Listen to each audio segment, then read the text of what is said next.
Natalie Molitor. My name is Eric Molitor. My name is Andrew Moots. My name is Karen Lehman. My name is Micah Klingbeil. My name is Aaron Lehman. My name is Deborah Lehman. My name is Rebecca Moots. I have been involved with the team for 3 years. This will be my third year on the Rogue Robots team. I've been on Rogue Robots since it started. I have been part of Rogue Robots, Team 5424, for 3 years, ever since we started as a rookie team. I've been part of Rogue Robots for 2 years now. I joined Rogue Robots this year. I've been a part of Rogue Robots for about 2 years now. This is my second year on the build team of Rogue Robots. Because I wanted to get something that my one son, who is now in engineering school, would be interested in, and to give him some hands-on experience as to what engineering is actually really about. Robotics is fun and gives the students a chance to learn a lot of real-life skills. I joined robotics because I'm interested in the technical aspects of it, and I'm a coder, and it's a great experience. Well, I got into it because my brother did it, and I'm not at all technically minded, so I wasn't really sure about doing it.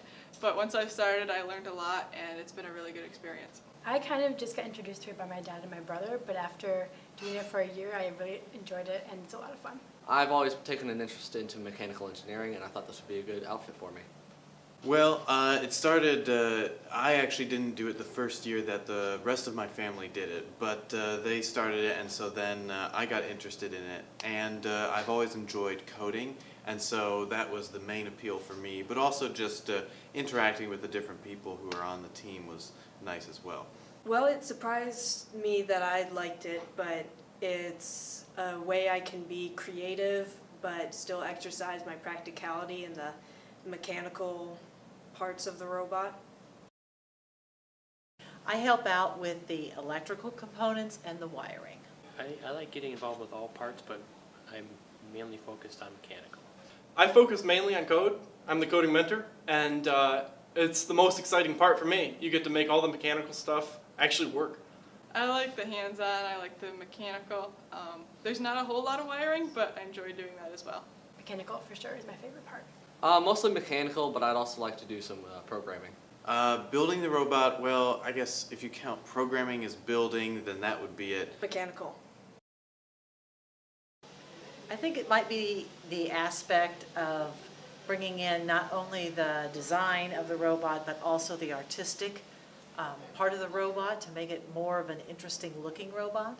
I think it's just a neat theme. It's cool. I never heard of steampunk before this, so I think it's kind of cool. I think Steamworks is a great competition, and I like how there's so many balls that you can actually move around. You get a great new components. Probably the historical aspect, that's pretty cool. My favorite thing about it is that it incorporates tons of different things, including art and designing, so it kind of just brings everything together. The figuring out how to climb up the rope, the trying to figure out how to grapple onto it and then pull your robot up it is pretty fascinating. There's a lot more interaction in terms of how to get points. There's the fuel, there's the gears, there's the human players on the airship, and the ropes as well. That it's steampunk, and it'll be fun to see everyone's designs and how they try to make their robots and their shirts fit the theme. Well, it's going to be different. I think it'll be a little less because we had to get over so many different barriers with Stronghold, and the climbing was really hard. I think this climbing might be a little bit easier. I think the tasks that the robots need to do are deceivingly, they're deceptively, they look simple, but they probably won't be as simple. I think there'll be a lot more strategy in this game. I think the challenge is getting everything on the competition actually working with your robot. But there's simple aspects and there's hard aspects, so it's kind of hard to say. I believe less than, just because there's less components to it. I think it's going to be pretty equal to. The challenge is pretty alike, so I think it's going to be the same playing ground. I think it'll be more difficult than for Stronghold, but I don't know. I wasn't a part of that one, so I can't truly say, but I think it will. I'm guessing it'll be harder. I think it will be harder than Stronghold, because in Stronghold you could just drive over things to get points, and this requires a lot more precision. Lots of hard work, lots of prototyping, trying to get our different mechanisms to work the way that they need to. Constant improvement. Awesome things. In future weeks, we're gonna be awesome. We're gonna build an awesome robot. We're gonna win this. Well, finishing the robot and the competitions. So far, our progress is looking good, and we're already meeting a lot of our goals, and we're going faster and faster. So I think there's going to be a lot more that we're going to be doing in the next couple weeks.